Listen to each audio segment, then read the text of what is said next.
The boy should have known something was wrong the moment he glanced back over his shoulder, but he was too tired and wary and afraid to register the truth.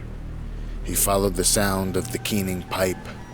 Its unfamiliar melody, absurdly cheerful, jarred him from the carnage. It filtered through the pores of his skin, infused him with strength and the warmth he needed to run through the icy clutches of winter. The forest muffled the sounds within, and beyond it as if the trees themselves swallowed noise, all but the tune of the unseen piper. Time stood still, cradled between the labyrinth of jutting roots and a cotton cloud sky that was falling apart. Tufts of snow floated down through the naked branches, as if massive pillowcases had exploded during a massive pillow fight between massive gods, who did not care that far below them the falling snow sizzled against the flames that devoured a village. "Run," his mother had rasped, pushing him through the back door of their home, the door that led to the chickens and pigs. He'd run until he'd fallen, slipping in the snow and in the refuse of the squealing animals, his vision fractured by his tears. He turned back then, ashamed to have run, ashamed to have left her, even though she no longer quite looked like his mother. She'd been beautiful once, the belle of the village. Then the red blotches appeared, lesions that began on her arms and spread across her chest and throat, an army of ants beneath her skin that disfigured her face and body. She did not cry out when she cut a finger or burnt her hands in the kitchen. Her once lush hair fell from her scalp like shorn wheat, littering the floor in clumps. Yet her eyes were always his mother's eyes, calm and blue, and cool like a damp cloth against a fevered brow, radiating such love that he felt she embraced him even when she avoided touching him. She was all he had left, the only person who cared enough to weep and caress his face when the legions spread across his own back and grew thick like the pedicles of a second spine.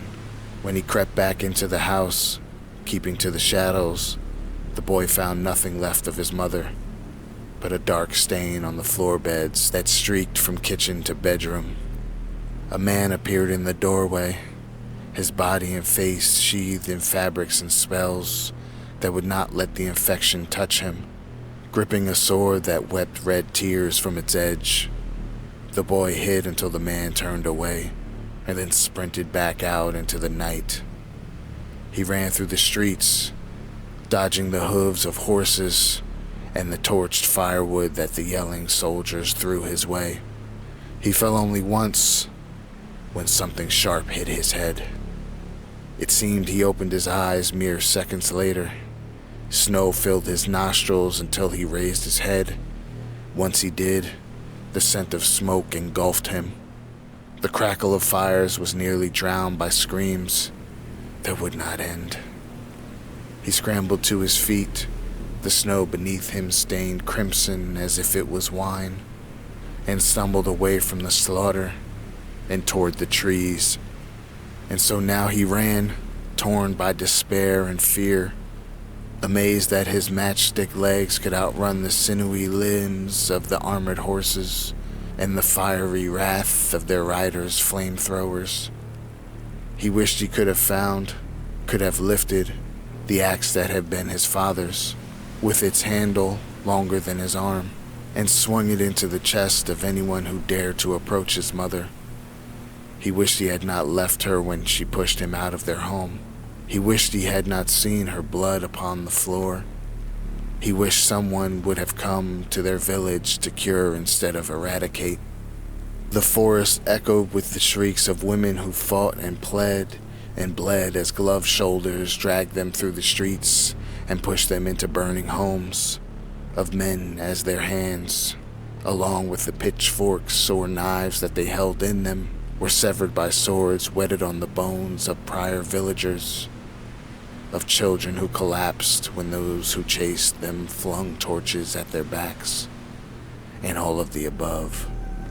And above this, the haunted croon of a pipe promising all that a hurt little boy could desire, and so to that piping this little boy fled. The more he ran, the stronger he felt. When he could no longer hear the screams and the flames, the boy realized what the song said, even though there were no words.